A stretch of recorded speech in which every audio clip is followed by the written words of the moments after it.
Well, the NASCAR Cup Series and Xfinity Series playoffs are moving into the round of 12, and the championship picture is starting to clear on up. Welcome to the Inside Lane here on Sports 360 AZ. I'm your host, Devon Henry, and with us today is one of those guys who kind of has a bird's eye view of what's going on in both series before they visit Phoenix, Arizona, and Phoenix Raceway on November 6th, 7th, and 8th. Joining us on the Inside Lane, he is an 18-year NASCAR broadcasting veteran, a two-time Big 8 decathlon conference champion, and holds the all-time record for best pentathlon metric in Nebraska University history. The lead play-by-play announcer for NASCAR on NBC from Grand Island, Nebraska, it's Rick Allen. Rick, thanks for joining me. Devin, that's pretty impressive. Hey, man, that's public address announcing right there is what that sounded like. That was beautiful. That's where I started. That is where you started. And I do want to talk a little bit about some of those racing routes. It's kind of funny how a lot of NASCAR drivers do come from dirt racing. You kind of, in the same sense, did as well. But I just try to get the best bio out there possible because yours is certainly long when it comes to both athletics and broadcasting as well. But first and foremost, on the NASCAR side of things, have you been able to catch your breath a little bit? I mean, the schedule's been pretty hectic after the shutdown. Yeah, it's been incredible. I think what NASCAR did was amazing. They came back, they did it safely. They've had, two instances where drivers weren't able to be at the racetrack because of COVID-19 tests. But other than that, it's been really clean, and we've enjoyed seeing fans come back to be able to be at the racetrack at a few different places. We hope that at some point in time we'll be able to see the grandstands filled again, so that people can experience that. It's an amazing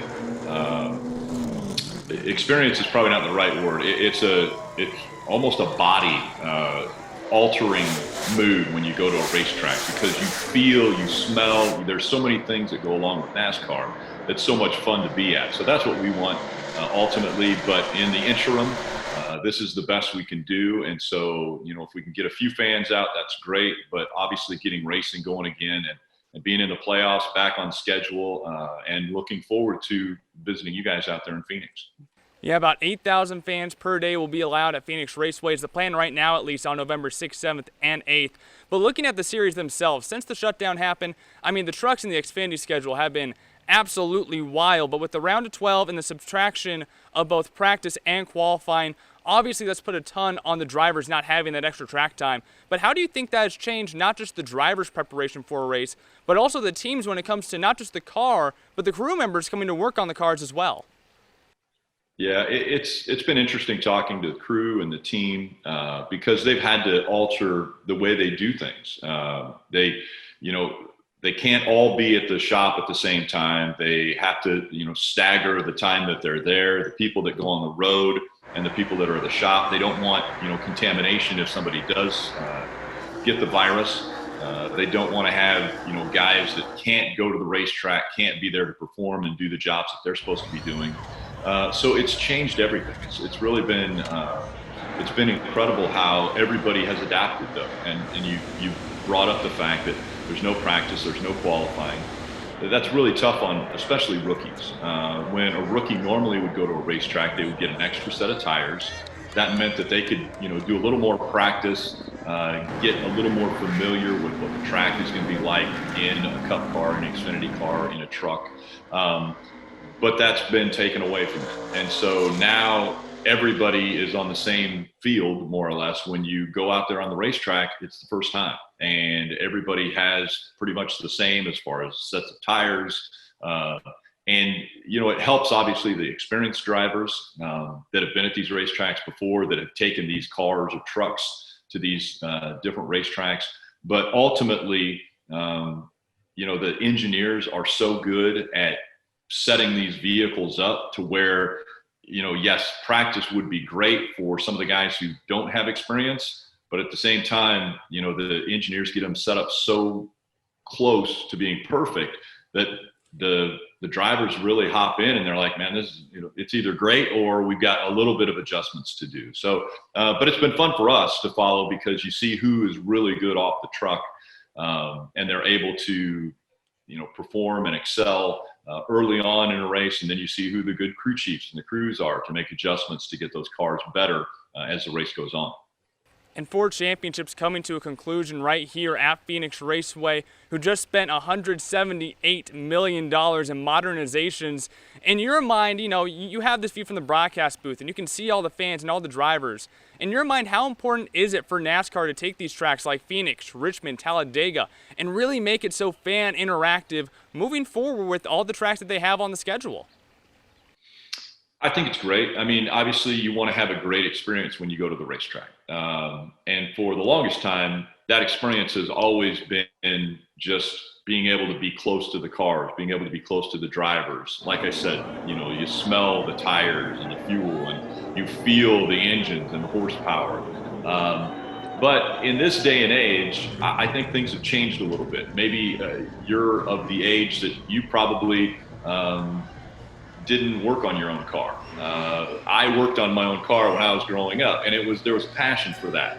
It's changing a little bit to where the cars have gotten so advanced that people can't work on themselves, and so you have to have a little bit of a different perspective when you go to a race now, because a lot of people don't understand exactly why the car does the things that it does, because they haven't worked on it or been able to tinker with a car in their lives.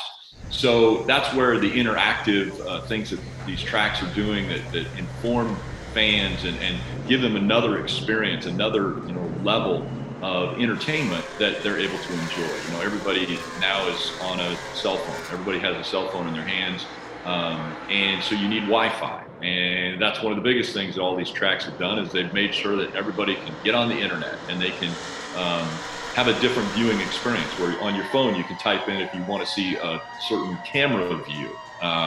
And so a lot of tracks are doing that, and the amenities are incredible. I know Phoenix, when we were there last year, really awesome. I mean, it was beautiful. They did such a great job. I love the reconfiguration too. I mean, it makes it unique, and it's a very unique racetrack. And so I think Phoenix did a phenomenal job, and I look forward to seeing at least those 8,000 fans that are able to get there, them enjoy that experience also. And obviously COVID-19 has changed every workplace, and that includes you guys as broadcasters up in the booth. You guys are remote in Charlotte for every single race so far this year. And of course, coming out to the West Coast would be quite the trek as well. But when it comes to what you're doing now, calling these races remotely, under these circumstances, what are some of the new circumstances that now you're getting that you haven't really had to adapt to before that you're having to do now? So it's so different. When we would call races, or when I've called races, you mentioned 18 years now, you look out the window and you see everything. So I would be able to see if somebody came to pit road, if something was smoking in turn 2, if something was happening around the racetrack that maybe our cameras weren't watching. Well, now we are 100% reliant upon whatever our cameras see. And so that's changed the way we broadcast. It also, for me personally, those experiences and those feelings that I was telling you about, with you feel the engine, you smell the smoke, you smell tire wear, all of that.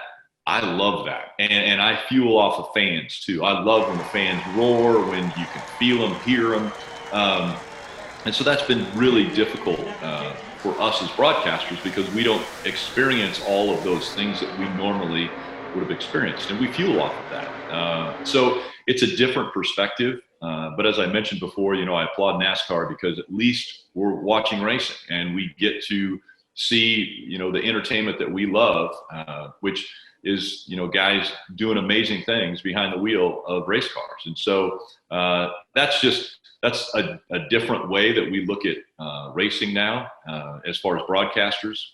Yes, we are in the booth at Charlotte Motor Speedway for these races and calling them there. But our truck is awesome. They're incredible. They give us great pictures, great sound. They make us feel like we're at the racetrack. There's just, that element of, you can't look over your shoulder and, see the people in the grandstands. You can't look over and see pit road and the racetrack like we used to be able to. Chatting with Rick Allen here on the Inside Lane, lead play-by-play announcer for NASCAR and NBC. A couple more questions for you, and I'll get out of your hair. But I do want to talk a little bit about your racing roots, because before you were announcing NASCAR in the Truck Series on broadcast, you were a PA announcer, like you said, at Eagle Raceway in Nebraska, which was actually a dirt track that was on my dad's bucket list back when he was dirt racing. But where do your racing roots in particular come from? How did you get into the sport? So I was a car guy. My first car I got when I was 14 years old. It was a 66 Mustang, and we found it in a field, and literally it didn't run. We had to, put diesel fuel in the cylinders to get it to crank. Ultimately, I rebuilt that car myself, and I loved cars. I just loved tinkering with cars and loved it.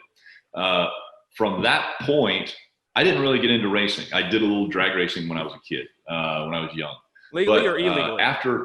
Well, let's go with both.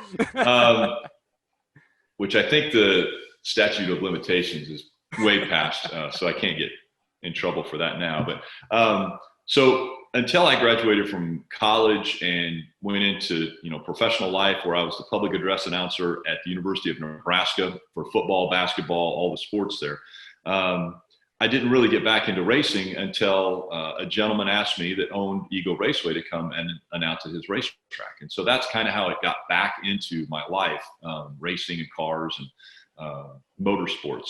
And so that transitioned into, I got a call from NBC Sports and Fox. They asked me to come audition. I did. It took them 2 years to make the decision for me to come and actually be the Craftsman Truck Series play-by-play announcer, which the way it started out. And so that's how it kind of began for me. But yeah, it was public address announcing, Eagle Raceway, got it back in my blood and really have enjoyed it ever since. And now 18 years later, announcing for the Premier NASCAR Cup Series, also did some IndyCar experience, IMSA, you do a little bit of it all over at NBC. And I didn't know this about you until recently, but you are one tall drink of water, about like 6.5 foot, and your son Ryan plays basketball at Princeton, and I was blown away by this. We talk so much about drivers and them balancing their work-life balance, but we never really talk about the broadcasters, because, I mean, you're doing your job, you're traveling just like the drivers, but then your son at an Ivy League school is averaging 10, 3, and 3. So how do you manage this work-life balance, having two sons and trying to watch one of them play NCAA basketball while also traveling the NASCAR circuit? Well, it's a balance. You do that. Thankfully, the basketball season and NASCAR don't normally, they don't have to match up. And so I'm able to get to a lot of the games. We're very thankful that, all of them are somehow broadcast, either streaming or on, some channel that we're able to watch if I'm not able to be at the game with them. So it's just like everybody else, you try to balance work and your family life, and luckily I've been able to do it. And two wonderful boys that have had a lot of fun and a lot of success doing what they like to do. And so that, as a parent, that's one of the greatest things, is that your kids are happy and doing what they want to do. So I'm thankful for that. Well, Rick, it is an absolute privilege to talk to you, and unfortunately I won't be looking forward to seeing you in November, but at least we'll be able to hear you for the next many weeks of the NASCAR Cup Series and Xfinity Series playoffs. Thank you again so much for your time, and enjoy the rest of the season. Thank you, buddy. This is the Inside Lane on Sports 360 AZ. Be sure to keep it to Sports 360 AZ for all of October and November, as well as we come to NASCAR Championship Weekend.